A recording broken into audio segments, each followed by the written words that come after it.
Good morning, good afternoon, and good evening. When you're tuned in, you're with Lady Business and Give It to the People Radio, where you're going to get enlightened, enhanced, empowered, and enriched. Make sure that you always tune in to Give It to the People Radio. Hello, good people. Good evening. I'm going to welcome y'all in. Yeah. I just feel like we need a little shimmy tonight. Feel like I had to bring out, if y'all don't know who this is, let me introduce you first off. So this right here, this is her name is Tambourine Brown, okay? And Tammy helps me to get through a lot of stuff. Now, to a special guest, she's coming on right now, and her name is Jasmine Beard. So she should be up in a second. There she goes. Come on, give me them glasses, girl. Hold up. Okay, lift your thing up, because all I see is glasses. Come on with the glasses. She matches my background up in here. Hold up. Now let me move mine up, because you can't even see my ponytail, honey. We don't put this ponytail on. This ponytail gonna have to be, look, I'm gonna have to slump down just so you can get the ponytail in there. Not the bang. Okay. The crown. The crown. Ponytail. Okay. So this guest that I have on today, let me just start out. Every week, Wednesdays, 8 p.m. Eastern time, we do Give It to the People Live. We transferred because COVID was all over the place, and Wednesdays ended up being a better time and a better day for me. So Wednesdays, 8 p.m., we highlight Black-owned businesses, women-owned businesses, minority businesses, small businesses that maybe people wouldn't see, maybe they don't know about, but they always are doing something really great. And so that's why we're making sure that we highlight these great people. So tonight I have Jasmine Beard, and I want her because I think I do remember the first time that we met, which would be about 3 years ago, if I'm correct. But how did we meet? So we met at, I think it was at your Juneteenth event. Juneteenth, was it? I think that was the very first time we met and had a conversation, because we knew of each other. And we met at one of your courses. I think at one of your grant writing courses. That was when we first down at the library. Yes. Okay. So that was the very first time we met, and we spoke after class a little bit, and then you had the Juneteenth, and that's when we spoke at Lynn. We spoke where people were saying, "Oh, you need to meet Chisa," and he said, you said people said I needed to meet you, so it happened, and here we are. Yes. Okay, good. Because I was thinking the first time we met was Engagement and Inclusion Summit, but then I forgot that Juneteenth was before that. So, so now I got it. So that was at the Civil Rights Museum, Juneteenth. It was on and popping. Yes. Because, my thing has always been to support small businesses, and definitely specifically Black businesses and women-owned businesses. And, if there's a way that I can do that, then I'm going to do it. Now, even though things have transitioned a little bit, because I don't know who has what now. So I cannot be, I cannot support the way that I used to support, because I like to hug people, and I like to be close and stuff. And I had already last year started not shaking people's hands anyway in January. I'm just telling you, I had already started. So it's like I had a sixth sense that maybe something was coming. And that was kind of the thing. But I think that people don't know. So if you are here in this community, which is in the Triad area, I feel like, and you tell me if you feel this way, I feel like in a little bit of a way, you're kind of a best kept secret. And I'm going to tell you why. It's not that you're not out there. It's just, I don't think people even can fathom some of the moves that you be making in the background. So it's some things that I know people don't know that I want you to just drop on them today to give them some groundbreaking news. And it's one thing in particular that I am super pumped up, super proud, and super happy that you are doing and just undertaking. So I want to start where you probably don't think I would start, but I'm going to start now, and then we can work our way back. And usually I tell people, tell me your story and all of the rest of that, but I want to start with now. So I want you to tell them about Tedx, girl. Give them the Tedx juiciness. Tell them. Okay, so recently I was selected and accepted the responsibility to be the co-organizer 21 for Tedx Greensboro, a local organization chapter for the TED, National TED brand, or as most people know it, TED Talk. Yes. Did you hear that? So if I'm not mistaken, that means you would be the first Black woman, okay, to be in that position. Am I correct? Correct. Come on with it. Come on. Give it to them, Black History Month, and it's not even Black History Month. Listen, I'm going to just be honest, y'all. I knew about it before the public knew about it because I'm VIP, okay? But I was like, oh my God, because TEDx is one of the things that I said, eventually that's on my bucket list of things to be able to do, something that I want to do. And when you told me that, and I was just like, what? Like, okay, so you out here being in charge of some stuff? Yes, like that was an exciting thing to me. And that's why I'm saying one of the best kept secrets, because for a lot of times, if y'all know the word, how you spell lasagna, she moves in silence like the G, honey. Okay, she moves in silence. You don't even hear the G when you say lasagna. She moves like the G, okay? And that to me is one of those things where you said this when I first met you though, but you told me that you like to connect those dots and pull people together. And in order for you to do certain things, you had to connect those dots and definitely put yourself in a position. So can you just tell us, like, what was that process like? What made you even want to do that in the first place? So there was a call. You're talking about the Tedx process, right? Yes. For you to get in that position so you could be a boss with the TEDx part. Tell us about that. Okay. Really quick, when you said the G, move like a G, that's a t-shirt right there. But so initially there was a call for they were looking for someone to step into that role. They were doing succession planning, and they put a call out for interested parties to apply and talk with their planning committee. So I learned the first person to respond. And I had an informational interview with one of their marketing chair committee members, and we spoke. I told her about that project management, event production, and customer experience management. And so she was impressed. We had a good rapport, and from there, she asked if I would be willing to speak to the planning committee, and I did kind of like pretty much the entire planning team, and they asked background and what I do currently, and then it was a huge added to my service that I do in the community. And from there, after having that dialogue with them, I received a notice, I think early mid-January, that they're ready to move forward with me. And I spoke with the current organizer, Skip Moore, as well. So after him, that was pretty much finalized their decision. Okay, so what I heard was you responded rapidly. Rapid response was one thing. Yes. 2 was also you were already prepared. And 3, it was your activism that you already do in the community. Okay, that's what I heard.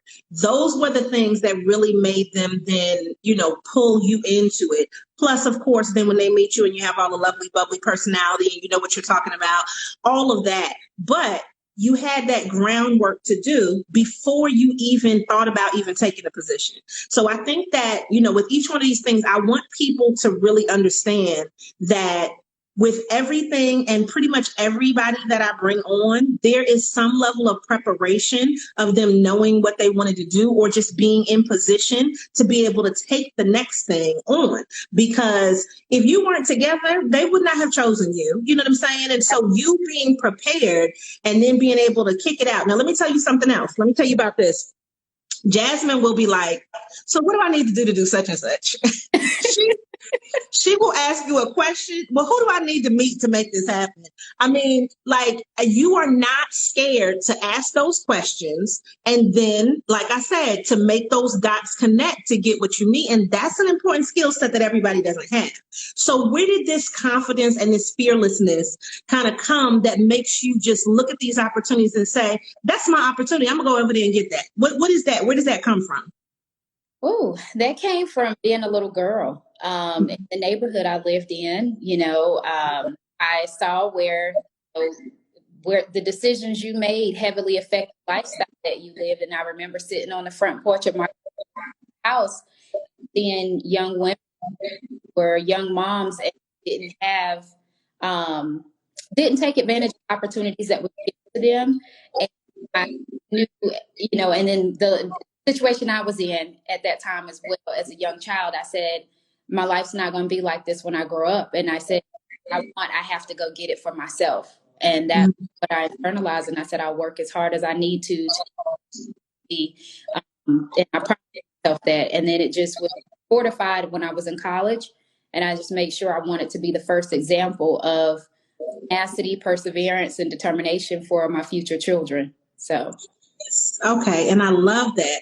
And part of what you do, in my opinion, that drive does also come from you being a mompreneur. Absolutely. So when you think about, we've had discussions before where you're like, no, I want to do this for my child. I want her to see an example of somebody that's doing this. And, you want to have her at certain meetings so she can see how you conduct yourself. How important do you think that is for our children to be able to see those types of examples?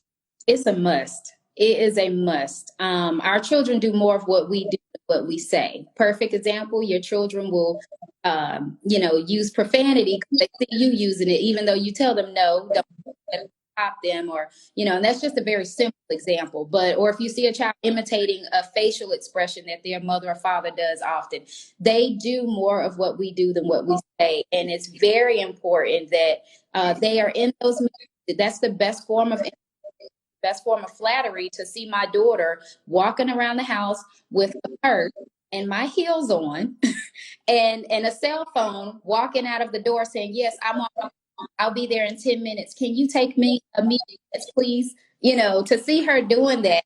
And I'm looking like, first of all, I didn't ask to be putting on my heels. But second of all, I'm highly impressed because I'm like, wow, she really is watching. Having fake meetings. You better make those fake meetings on the fake phone. Absolutely. Baby say, I'm going to need to, yes. Okay. All right. 10 minutes. Yes. She better book an appointment. It's so important because especially as a parent or a single parent, that parent guilt and mom and dad, when you're working hard and you're on your, and sometimes you crave that time with your child, but you know that you have to be that to them. To see them bragging about your credentials and when you least expect it, when we're at school meetings and things, and she's like, my mom is the principal JC's, or my mom speaks this many languages. I'm looking like, I didn't think that mattered to her, right? Because she didn't think she cared, but it's very important because it shows that they're proud of you. It reinforces what you do. And then so just when I was in corporate, I saw a lot of people talk about how their children had no idea so and so they can't relate. And then when you come home and you're talking to your child about work, they don't care because they don't even know what you do. So I feel like it's very important, and I've seen the benefits of my child being involved in the board, in the community volunteering. The article, I know we'll talk about that, but in the when the depression and anxiety really started to hit for me, we got out of the house. Started volunteering with Out of the Garden, giving food to families in need, because that was the first and main way I could think of taking ourselves out of the system and looking at other situations, and showing her that, even in uncertainty, you never stop serving others, Yes. No, I love that. So because I was going to transition to something, but I'm just going to tell this little story. So I like to watch random stuff on TV. So today I clicked on this thing and it's called The Good Place. And I was like, let me just click on it. It seems funny. It seems quirky. And what's happening is the main character, she's dead. And she's in the good place. Okay. So they don't say heaven or hell, but it's the good place. And she's just like, well, what happened to me? I don't remember how I died. And then the guy tells her how she died. And then he's like, well, everybody that's here, they were good people. And the way that you got here was by the activities that you did during your life. And he's like, from the sandwich that you ate to what you wear to how you treat people to the activity, you know what I'm saying? Like those giving things, that's how you get to the good place. And it's like, I think that oftentimes we think of things in a biblical perspective, but what he was saying on the show was, she said, well, which one of the religions got it right? He was like, all of the religions were only like 5% right. because it wasn't about that. It was about what you actually did with your time and the impact that you made on other people. And I'm sitting here watching that today, like, you better give me a lesson. Okay. Like, it was just one of those things where I'm like, I think that you are the type of person because, everybody has things that are similar. And I think the people that I kind of attract, we have that similar thing to give. We just give in different ways because we care about different things. And what I've learned over this COVID time is I really cannot care about everything. I just can't. It's just too many things to care about, right? So it's like you never want to be president of the United States because it's always something to care about every day. But the things that I do care about, I take concerted effort. The people that I care about, I take concerted effort to send them whatever's going to make their business better. A hi, a hello, a tagging them in a post that I know that they would like, and those are little things, but it just made me feel like, you know what, I think I'm gonna go to the good place because in all honesty, you try to do those good things. And I think that those activities make a difference, which is why now I want to transition to, this is Stress Awareness Month. There's a whole bunch of other months that it is also, but I just do what resonates with my brand. And that's where I want to pull in when you're talking about the stress and anxiety, because that's one of the things that I can say that I go through, that I've been in, that I put myself through, and I've realized that. And when you're talking about it, you have a different type of stress and anxiety, being a single mom, raising a daughter, right, in 2021, going through the pandemic, and then children having to be at home, and then you having to figure things out. So over this last year, what has changed for you? Because in what I see, you're still consistently working to achieve things and to make those touch points in the community, which is just a part of who you are inherently. So what has changed from 2020 to 2021 in relation to your stress, anxiety, making it all work, and just being great overall? I would say what's changed mostly is the internal, for me, mindset of less can be more. I don't have to say yes to everything. I don't have to save the world. So really hit it on the head when you said, we can care about everything. And I had to learn I can't solve all the world's problems, I'm definitely not in this lifetime. And then learning to take care of me first, refilling my cup. So, forcing myself to turn the computer off before 7:00, not eating after 7:30, making sure I get a daily ritual of working out in the morning before I even leave the house. And that has worked for me tremendously. So I start with multiple positive deposits into my mental well-being just by working out every morning. That really mitigates how I handle and manage stress and anxiety, to be honest. So I would say those are the biggest things. And then by me working out every morning, my daughter now gets up with me and work out in the morning. All right. So yeah. And her workout stuff, now she's asking for a waist trainer. I don't know if I want to give her one yet, but first of all, whenever you're little, you don't even have a waist. That's what the good old people used to say back then. You don't even have a booty yet. What is that? Put that thing up, right? Tell her no waist trainer. Get them crunches then, honey. You're too young for a waist trainer. But no, I think that to me, you have to find what's going to work for you. Mm-hmm. And that schedule that you put yourself on is kind of similar to our guest last week, Jacqueline, when she's saying, she was working and then the time that she has, and then she puts that in because she needs that in her life in order to kind of really mellow her out and keep her in a certain, mindset. And when you do that and then you're involving the kids, I think that becomes something that then hopefully they continue on, it's something that they can't live without. And they see that. And so to me, that's an important factor. So your article that you wrote, because Jasmine is a contributor for the Give It to the People magazine for our spring 2021 edition that came out in March. And you can feel free to go to the link in my bio and get that magazine. It's totally, completely free. But if you feel like you want to put a coin in there and you want to donate, go ahead and donate. Do it, whatever you want to do. But you can get it totally, completely for free. I asked Jasmine, I said, listen, this is what I need you to do. I know that you're awesome. She was like, well, what do you want me to write about? Because Jasmine, I told you she would ask you the questions. And I'm like, listen, I just want you to write about something that's important to you, something that relates to your business and what you do. And I want it to be black, blackity black. That was really the instructions, right? Yes. When I'm telling you, Jasmine was like, did you get my pictures? Did you get everything? Did you get my such and such? And she was like, and I was like, yes, I got everything, right? But she was one of the people who wanted to make sure that everything was right, you know, and that she sent everything in time and all of that. And I appreciate that. But your article really was telling people how to behave. That's what I felt like. It was telling people how to behave, how to be appreciative, and how to treat other people. And I think that may be something that's a lost art. So can you get into a little bit of why you even did that article, and then just give people who haven't had the chance to read it a little bit of understanding about what the article was about? Absolutely. So the title was A Joyful Experience, a joy, of course, and then a full experience, because it alluded to my background and experience in customer experience management.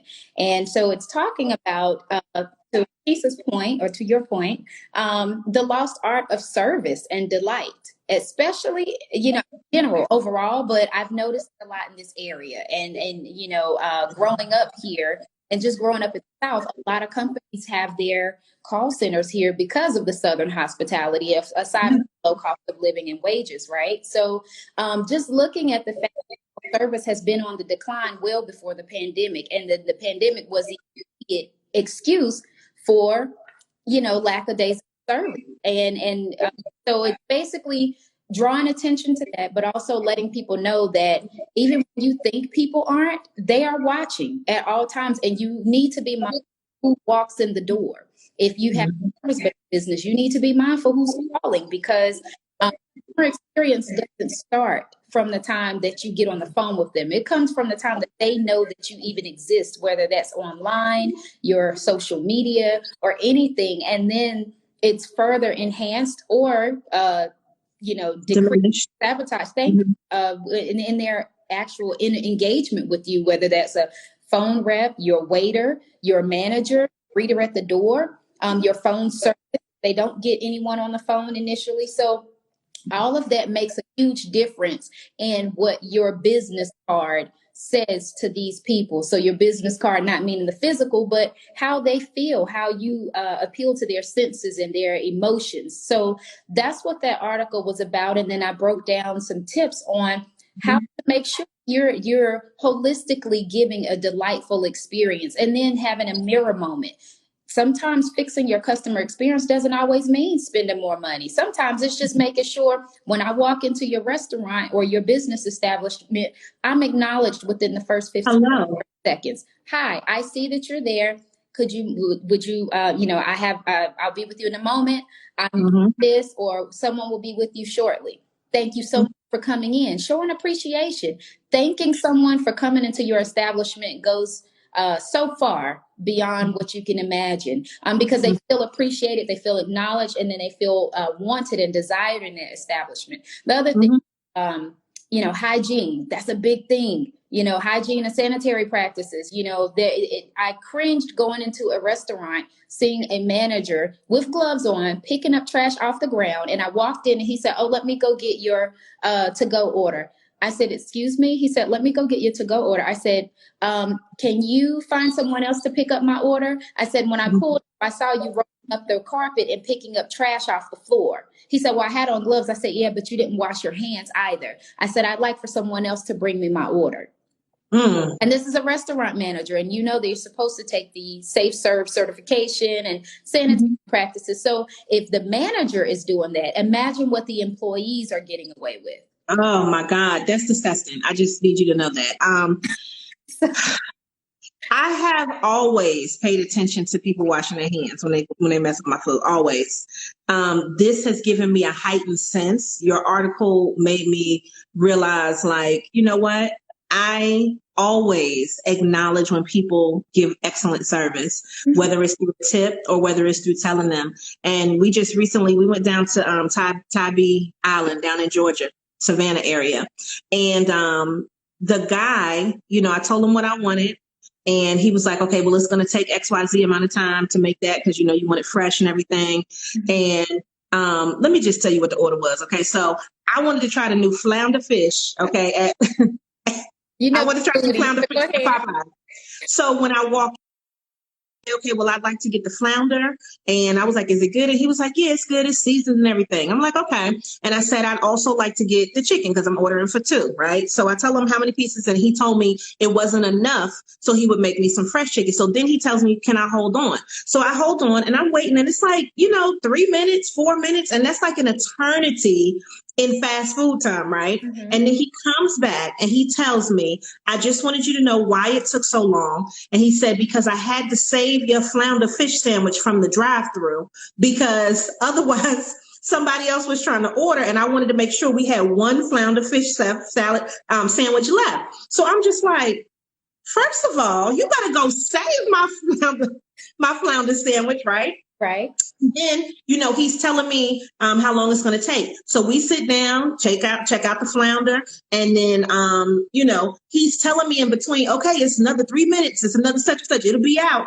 And then when it's out, then he tells me and he thanks me and he puts all the everything in the bag. And he was just so nice. And he's like, I appreciate you waiting. And I had to stop and I told him, I said, I need you to know something. Your service is impeccable. You are awesome. And if everybody else here is operating like you, this is exactly what, if I had a job to hire you with, I would tell you, walk out this Popeyes right now and you can come work for me because your service, it was just the niceness, the kindness, the concern, the understanding of time that made a difference. And I think we have to, be like that as business owners. So then on the way out, they had a bell that said, if you received excellent customer service, ring that bell.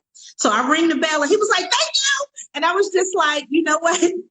The simplest things, though. So when I say treat a person and I'm looking at your article, I feel like we don't say thank you enough. Right. Honestly, like I overthank people when they do things, especially if it's hospitality wise. And I think that we have to make more of a concerted effort to thank people, even just for following us. Yes. Even just for looking at this live stream, even for watching on the replay. So thank you, everybody that's looking and loving and liking. And I think that in business, we need to do more thankfulness. And your article to me hinted to it from a different perspective, but then also one where we can say, well, if we do receive excellent service, we should be appreciative because you never know what's happening in somebody's life. So I always love those random acts of kindness. And I think that that's really a great way to express how thankful we are and appreciative of these frontline workers who, probably don't have another choice but to come to work.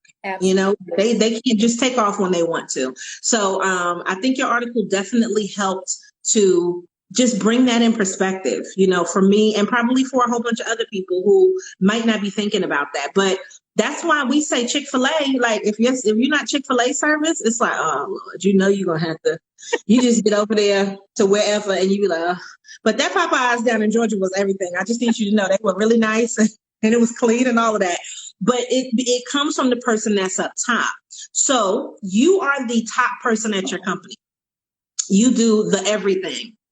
When do you feel like I'm going to need to get somebody else to help me? You know what I mean? Because with all the things that you're doing, okay? Yes. All right? Yes. You probably think that every day. Yes. But with all the things that you're doing, and I'm just throwing this question at you because people ask me the same thing all the time. Do you have somebody to help you?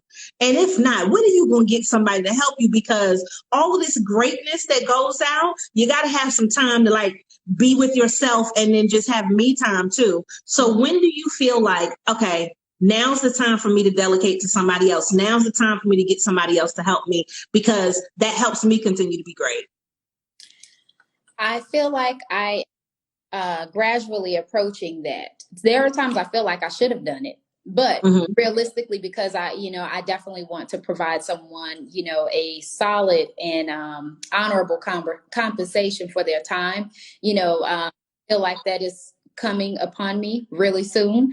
But yeah, to your question, to your point, that is a big concern of mine. And then, as you can imagine, being the person that does do everything. And then when you're like, I'll just handle it, I'll take care of it, knowing what to delegate, what's a good balance, because I also understand I take on a load larger than most people. And so, I've been used to that since probably even middle school, taking multiple tasks. So I have to be mindful what's a good balance and to where I'm providing someone something that not only they can handle, but give them, some growth room, because I believe in developing and growing people, regardless whether family, colleagues or what have you, but also where it's not going to be too much to where it's a burden and it's not going to be a pleasant experience for them. But, I would say I am slowly approaching that. It's funny you say that because I had a colleague that I was working with when I was in Brazil, and she posted on my LinkedIn today. She said, "When will you hire me to work for you?" She said, she said, "When will you hire me to work for you?" And I just started laughing. And I was like, wow, it's interesting she say that, because that has been on my mind the past couple of weeks. So. And you know what? I just figured that with you taking on this new position and with everything else that you're doing, that it's one of those things where it's getting to the point where you're going to have somebody else help you. And I think that as business owners, especially if you're type A personalities, like I know you're a type A, like I am, it is hard to let go. And I don't even want to say let God, let somebody else help you. Okay. Yeah. We get so wrapped up in, okay, no, I could do it. It's just another day. It's just another hour. It's going to be 30 minutes. And then it's like, okay, I feel like what happens is there are moments in our business that we know we can do. Yes. But that doesn't mean we should do right now. And there are other things that always get left by the side because you're trying to take on something else new. And it's kind of like, whoa. So this is one thing. And I know that we've talked about this before too. And we don't have to say names, we don't do all of that. Okay. But even like this, technically last month in March, some of my clients, I had to tell them, I said, well, look, your contract's up. And we're just gonna stop. And they didn't want me to stop. I'm gonna be honest. Yeah. And I said, I'm gonna need to stop. And at first I felt bad about it for like a week. And then as the month kept inching, I kept thinking, well, I could still do their work. I could still do this for them. And then as I got closer to the end of the month, I was just like, what did you say? Who were you talking to?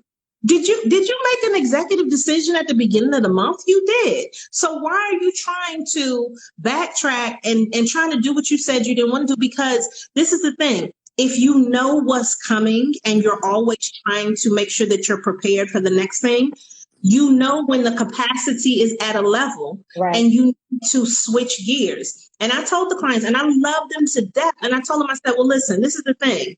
I don't want to have a diminished capacity to produce for you.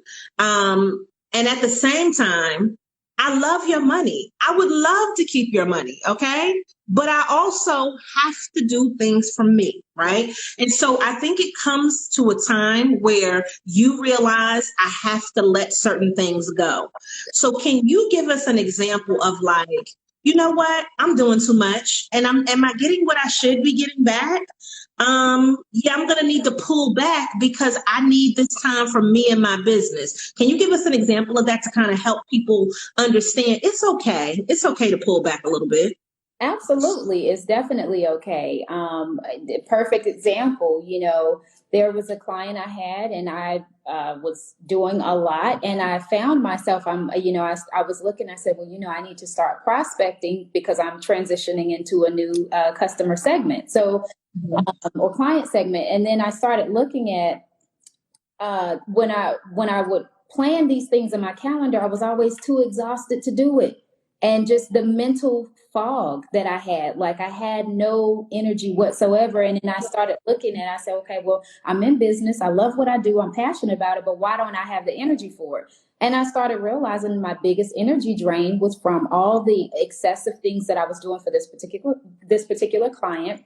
And, they say those who deserve you are the ones that get you. And I looked at it, I was like, well, if I'm not getting compensated for what I need, that's my fault. So I'm accountable for that. And so one of the quickest ways to do that is, one, have a conversation with them. Hey, I'm changing my price structure. I'm changing my way of working. Be on the lookout for a new and updated proposal. And, if you have any questions, we can discuss. And that was exactly what I did. And I let them know. I was very transparent. I said, my capacity, I'm changing the way I'm working. I'm growing. My capacity has changed. And the work that I'm doing for you, I can no longer do at the current rate that you're paying right now. And then there are some clients where, it's just not worth the energy that you spend. They could be paying you $1,000 an hour. Some clients are just, and it's not to badmouth clients. It's just sometimes they can be demanding and not aware of how demanding they are. And then until they realize the value they're getting, and then they're paying a higher ticket and not even getting a percentage of that same value. So to your point, yes, I've had to do that. I submitted the proposal, and then they counter back and said, we really want to keep you on the team. What's it going to take to get today? That's where you make a decision. And that's when this is a moment when you recognize whether you are in the business for the money or you're in it for the passion. And if you're in it for the money,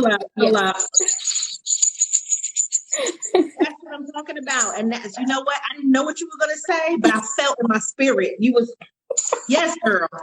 Yes. So if you're in it for the money, you might want to question what you're doing. Yes, money, as they say, it's not about it. It's not about the money, but it is about the money. However, that will drain you quickly because it will never be enough, right? It's a lack mindset or scarcity mindset. So, but if you're in it for passion, you can peacefully say, I'll probably need that extra 2, 3, 4, 5,000, but I value my peace of mind, and I value enjoying what I do, and I value genuinely feeling good about the people and the clients that I work with. I love to be excited about the clients that I work with. If I'm not excited about a project, or if I'm not excited to go and see that client or to work on their project, that's a quick gut check for me to say, you probably need to transition this project, or you probably need to reduce your interaction with this particular client. Even when you're onboarding, if you've got a client that every time you go to see them and they're constantly talking about how much they're paying you and they paid someone else cheaper, do not hesitate to say, you know what? I totally understand your perspective, and I can truly understand how your budget could be challenging. I think it's better that we go ahead and sever this contract, and I'll be happy to return your credentials and all of your documentation, and you let them know in writing, that for these reasons, per our last conversation, we'll sever this working agreement or service agreement, and then keep it moving, because it's nothing worse than working with someone who does not see your value. And then even letting it be known, I'm having a new website being built as we speak. And one of the main things that's going to be on my website, these are the type of people I want to work with. And it's mindset, mindset all day. If you have a problem investing in your business, you should not be in business. Okay. All the words have been said. We could just shut this off. It is 8:38. I know we got like 22 minutes. We're going to give them these 22 minutes, but listen, I feel like it's peace be still right now. Like that, I feel like that because I think that we want to be excellent. Okay. And, me and my husband, we were having this discussion, and I was just like, so, if you want to be excellent, and this happened with me and my mentor, she told me this, and then, we ended up having a discussion similar to this, but sometimes you're trying to be so excellent and you just need to be good, because your good is somebody else's excellence. Absolutely. And I know that I'm good. When I give you the excellent, that's me going above and beyond.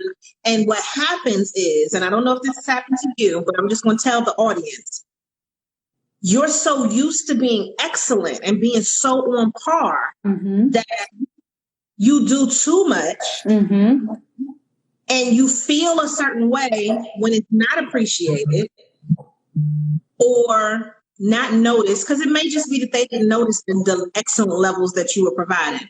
So then you start to say, let me just whittle that down and be good. And good is still somebody else's excellent. My good is definitely somebody else's excellent. But that's because when you care about what you do, when you are passionate about it, when it is your calling, and let's not forget your qualifications and your experience, the excellence cannot help but to just exude over everything that you do. So I'm thinking like, okay, well, let me whittle it down and let's do good. And then when good doesn't feel great to me, I'm just like, oh man, I feel some kind of way, you know, and you have to be that type of person to understand how it feels to not do the extra levels that you're used to. But when people are used to such mediocrity out here with what other people provide, they don't understand how important your next level is, how your excellence really just is inherently a part of you. They don't understand that. Right. And you need to find somebody that does. And you know what I found? The person that really, really appreciates all of my excellence is me. Yeah. It's me. Because I will be like, look what I just made. Oh, that graphic was dope. Okay, come on. I watch my own reels. I be like, that reel was good. I said, look, I can't I can't help it. And what I've learned is, if y'all get my book, The 90-Day Focus, Your Action Plan for Success, my quote that's in there is, you have to give up something to get something. And people don't seem to realize that if you're just holding on for money, you're never going to go to the next thing. And every time on God, okay, every time, all right, and on Mary Had a Little Lamb, every time that I give up something that I felt like was draining me, I get so much more in return. So I want to say to our business owners out there, entrepreneurs, everybody that's thinking about it, listen to what we are saying, but also listen to your own intuition and listen to the discernment that you don't need that client anymore. You may outgrow some people. You may outshine some people and they get an attitude because you're doing so great, but you can't let your level of excellence pull you down to where those other people are at because they don't see it. All you can do is just keep going. So now, this is what I need you to do. Throw out these credentials for these people. Normally we do this in the beginning, but we started out with the TEDx. Okay. Also, President JC is correct? Yes, just finished my second term, just transitioned out as second African-American female president of the Greensboro JCs. Okay. So hold up. So you're done now? Yes, I did 2 terms back to back. I'm done. Okay. But see, that's what I'm saying. You had to know when it was time to move on, right? Absolutely. Like when it was time to do the next thing. And then here you go. When you make the decision to leave, then TEDx just pops up. You know what I mean? That's excellent. Okay. Tell them what else you do, girl, because you got so many things. Give them a little resume. Oh my goodness. So fluent in 4 languages, French, Spanish, Portuguese, and English. Certified in Six Sigma Green Belt. Certified in customer experience management. Recently completed the predictive index and talent optimization certification. And that's basically hiring the right people, putting them in the right positions for longevity and high performing teams and work cultures. I'll be moderating a panel this Friday for Who Do You Hire to help change and dispel myths around hiring returning citizens or those who've judicially experienced the justice system. And then also I'll be speaking at a global conference for the coaches of United Nations Simulation. It's a global conference that's taking place this Saturday in Gambia. So I'll have to be up at 3 a.m. to be prepared to speak at 4 a.m.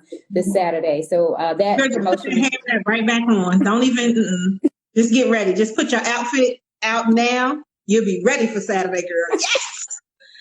Listen, that is a list. That is a list, okay?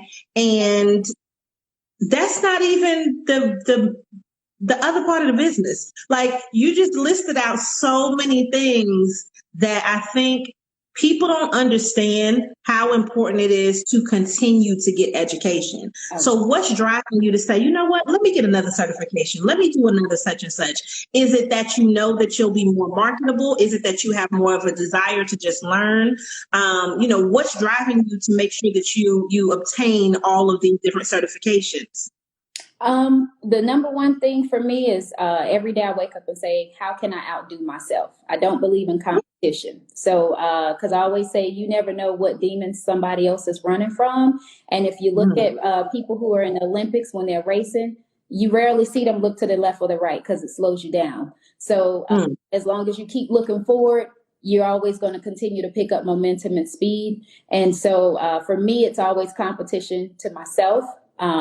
And then on top of that is my desire for knowledge. I love to learn. I do get bored quickly. So that's why I chose consulting, because each project brings a new opportunity to learn something and stretch my brain. And then also more so, I just want my customers and my clients to win. And when I say win, meaning to delight their clients. It doesn't mean competing against the next. That might be their goal. But my goal is, how do we delight your clients so that they, one, refer you via word of mouth, and two, how do we delight them so they keep coming back and spending their hard-earned money with you? Because so other people they could spend their money with, or they could just keep it in their pocket. So how do we continue to delight them beyond their expectations? And then I go to a client and I tell them, yes, I can help you utilize your client's feedback to help you win and build your business.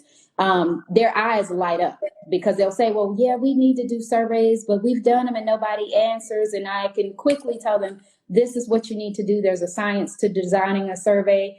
And then when you design that survey, this is what you need to do to follow up, to let them know that you are listening and not just reading and saying, thank you for giving us kudos. And, oh, you're wrong because we did this or that, when they're not giving you a favorable, review. So, for me, it's always the desire to delight my clients and to delight their clients at the end of the day. I love it. Now, one of the things that I can say, because you said possibly we met the class, and I know we did the Civil Rights Museum thing, but this is not a toot your horn thing, but it is, but it's not. But okay, whatever you do. I'm not really one of those shy kind of chicks. I just kind of tell you what's going on. But what do you feel like, just from you attending my classes that I've done, that you've been able to be a part of, what do you feel like you were able to gain from that then helped you to delight your customers? What do you feel about that? Definitely the marketing. The branding for sure. I would say the branding and the marketing for sure. I'm an ambivert, extrovert, as I like to connect with people, but I also am introvert, especially when it comes to like social media. Like I told you before, I was like, oh my gosh, I'm nervous. We're about to get online, But she sent me this message and I just sent her, girl, bye. I'm so nervous at 10 minutes till. I was like, I said, who? Why is she sending me this message? He was like, who? I said, Jasmine, talk about she's nervous. I was like, I have no idea what's going on with her, but I know when she gets on, she's going to be woo. So I'm like, I don't know why she's sending me this message, but okay, pretend you're nervous. Well, I grew up as a performer. So, anytime I got on stage, I always got nervous. But it was usually a good sign that I was going to do well in the performance. If I didn't get nervous, I always messed up. So, but the nerves keep me humble, I would say. That's good. So, yeah, I would, those are the top two, the branding and the marketing. And then just watching you motivates me like, okay, you need to be out there. You need to get seen, you need to interact and those types of things. So I love that. And just your energy, I'm all about energy. That's a big thing, is energy. You can feel people's energy when it's genuine and authentic. And so I would say those would be the key things that I get. And I'm always learning something new, even if I'm like, okay, Chisa, you know what? You are the marketing guru, the social media guru.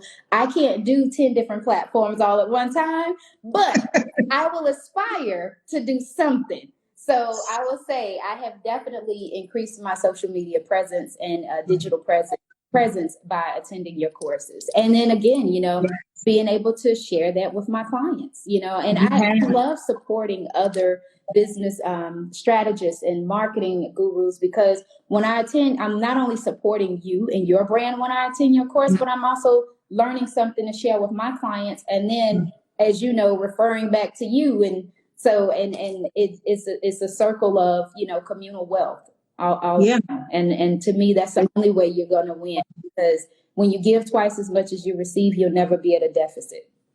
Come on. You better drop these quotes. Okay. So this is the thing, though. Let me tell you something. These new pictures you took, Henny, anybody that knows me know I live for a good picture. I said, she is gorgeous. Not that you haven't been pretty and gorgeous before, but these new pictures, I feel like you jump out at me. You know what I mean? Like you're giving me, what does she do? Let me find out what that HR consultant is about. So I want to say I have noticed that. Then let me tell you what else she did. Now, I told this to people. You might be one of the only people that's ever listened, okay? I told people, if you speak more than one language, put your things in multiple languages. She has got to be one of the only people that has ever listened, okay? Because she's telling us, vote for me. And I don't know, what's vote in Spanish? Vote hoy. You better vote hoy, y'all. Listen, she had 4 flyers, all 4 languages, and I just was like all the languages, right? And people don't listen. And I'm just like, if I spoke another language, I would write in that language also. I would talk to you in that language also. And I can clearly see that not only did you listen, you actually did it and put it into practice.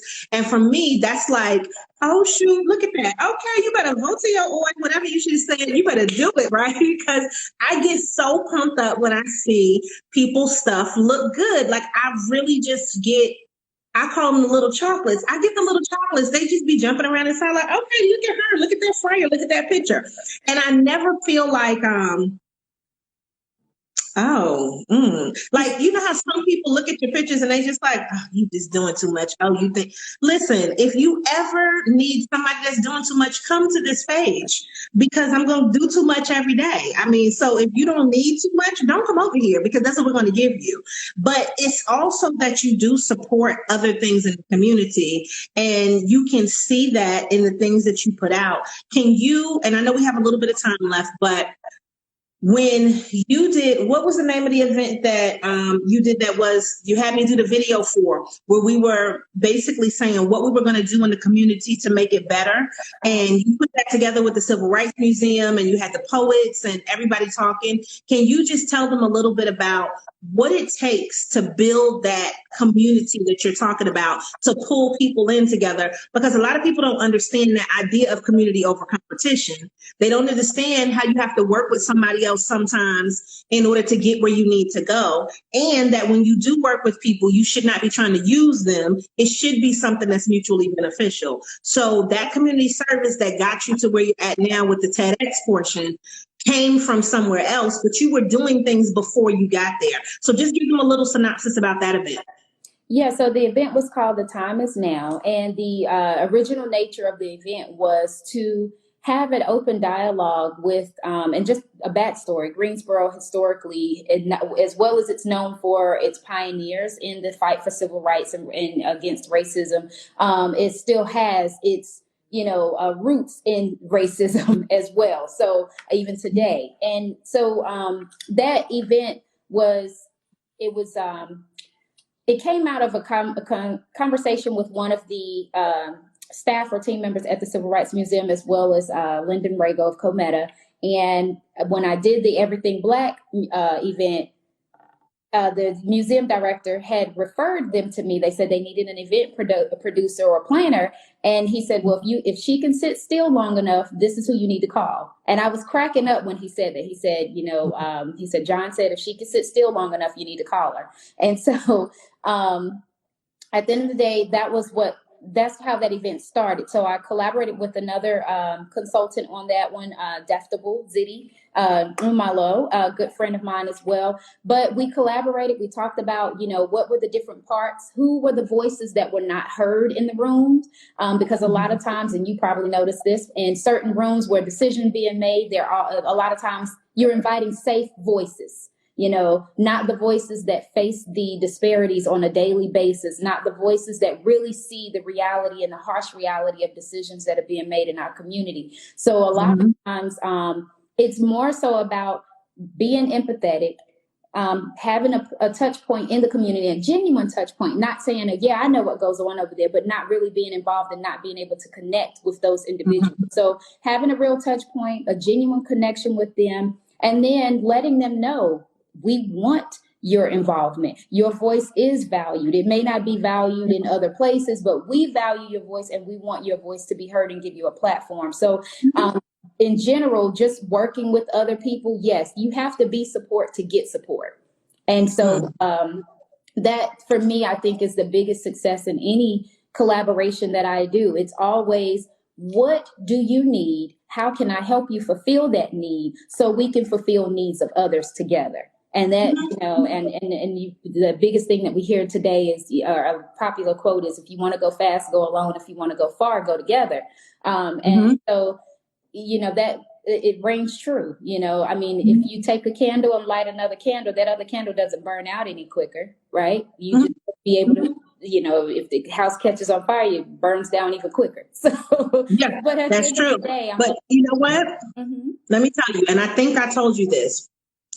When you did your Everything Black event at the Civil Rights Museum, it was after I had done, I think, at least 2 of the Juneteenth events. And I had a gentleman, let me use that word, a gentleman that was Black that came up to me that said, well, she's doing this event. It looks like you copying off of her. She looks like she's copying off of your event.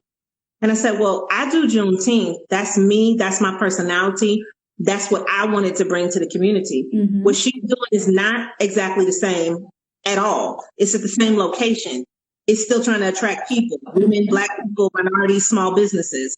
But my event has no vendors at it. She has vendors that are trying to sell their things. And what I don't understand about your commentary is, even if she was trying to copy, first of all, I can't stop it. Second of all, I'm going to her event and I'm going to support. So I don't understand why you, and I'm going to say it like this, Black man, are so worried about her event. Are you going?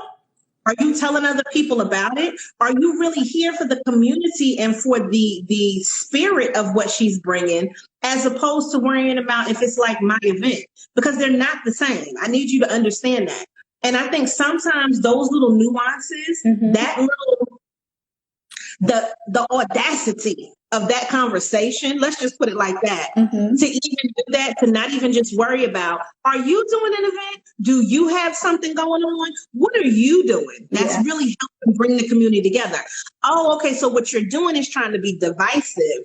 I don't have time for that. And what that did was that let me know where that person stood with me, where that person stood with you. And the fact that if we collaborate and we need something, that's not a person that we can rely on. Absolutely. Because of what they're doing. So you know how Jay-Z had the quote where, somebody comes back and says, well, this is what that person was saying about you. And then it's like, well, why did they feel so comfortable to tell you about me? Right. That's how I feel about that. And that's why I think that we have to continue to cultivate these relationships and let people see that it is okay for everybody to eat. It is okay for you to have a business that's doing this and we do things that are similar. It's okay for us to collaborate and for me to not be like, oh, well, she's doing. Okay, so fine. You know what? Guess what? Was there another place that you could have done it at? Was there something else? And the thing is, even by the time that you had done that, I had already done probably, 4 or 6 different events at the Civil Rights Museum. So am I supposed to be the only one that's supposed to do something there? No, it just doesn't make sense. And I have seen this behavior over and over again. And I am personally glad that you don't let that type of stuff stop you, that you keep on going, and that you're consistently being somebody that the community, specifically women, specifically Black women, can look up to in this community and see that they keep going. Pandemic be damned. You know what I'm saying? I mean, AIDS be damned, right? Like you're going to keep doing what you need to do, and you are always trying to help people. And I think that right there speaks volumes to your character. So I think you know what I'm talking about. If you don't, we'll talk offline. But don't even worry about that part, because it's the behavior. And that goes back to what you said in the article, the service. So if you're just being a good human being, and this is your community, serve your community well. Like that to me just makes sense. I swear, girl, sometimes these people just do too much and too little at the same time. How do you do that? How do you do too much and too little at the same time?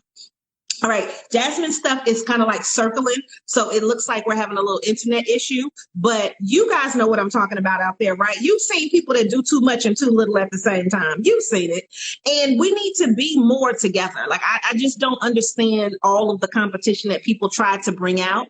Okay, so we lost Jasmine. She might be coming back in, but we only have a minute left anyway. So if you check out her out, A Joy Consulting, she is, I have it tagged right there so you can see it.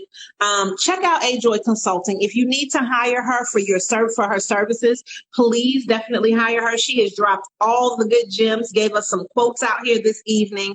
And I'm just, happy to know a person like Jasmine because I think she's awesome. Okay. And I constantly bring on nothing but awesome people, everybody with different perspectives, something to give you. So remember, this is Stress Awareness Month. Okay. And I'm going to say this because now I'm going to be real ass affirmations version of Chisa. Y'all ready? Don't let these motherfuckers stress y'all out. Don't do it. Don't do it. Do not let them do that. Whether it's your customers, your clients, your significant other, your kids, your spouse, your parents, your relatives, the people at the bus stop, the people when you go to get your car washed. Don't let them stress you out. Don't do that because it's Stress Awareness Month. Be aware that there is stress out there. And decide that you're not going to let that bother you. You're just going to dust your shoulders off this month because we don't have time for that. It's too many things that we have to accomplish that we cannot be out here just stressed. So if there is something that you're stressed over, this is what I want you to do. Write it down on a piece of paper. Fold that piece of paper up, okay? Throw it in the trash and decide you're not going to be stressed about it no more. But you are going to figure out a logical plan so that this way you can move on with your life. You don't have to be stressed about it though, but decide that you're not going to be stressed about it. So I want to say thank you to everybody that joined us this evening. Thank you so much for leaving your comments. If you're watching on the live stream, we appreciate you being on here live. If you are, Jasmine said her phone died. She's trying to tag it back in. If you are, let me pull her up. If you are watching on the replay, then I definitely want you to leave us a comment, still share it with somebody else so that this way they see all of the goodness that's going on. And I'm waiting for Jasmine. So if she can get back on because her phone died, then I'm going to let her just give you her final details and her last words that she needs to say to just give it to the people because that's what we're about. And guess what? I'm still looking for more guests. So depending on what your business is, send me a DM, okay? And when you send me the DM, tell me what you do, and then I'll send you a link to join the show. If I like what you do, we haven't had anybody on like you. It doesn't cost you anything, right? And then we have a lovely, wonderful conversation like this, and we give it to the people. This is about being able to support our community. And our community is small businesses, women-owned, Black-owned, minority businesses, okay? So Jasmine is on. She said she's on her MacBook because her phone died. But she said, thank you for joining us this evening. Jasmine, if you can type in your website, that would be really awesome so people can see what your website is. But she's A Joy Consulting, as you can see. You can go right there to her Instagram and you can find out all about her. And she is, like she said, updating her website now. But you can see all of her beautiful pictures and check out the things that she's involved in. And if you just will give her some hearts, let's give a little round of applause. Give her one of those because she needs one of these. She gave us all that we needed this evening. And if you want to check out her article, go to my link in the bio and check out the Give It to the People magazine for spring 2021. All right, so we'll see you next week, guys. Thank you so much for joining us. Make sure that you always show up and show out. Thank you so much for listening to Give It to the People Radio. Make sure that you follow us online at ladybusiness.com, LADYBIZNESS. We look forward to helping you grow, sustain, and maintain your business.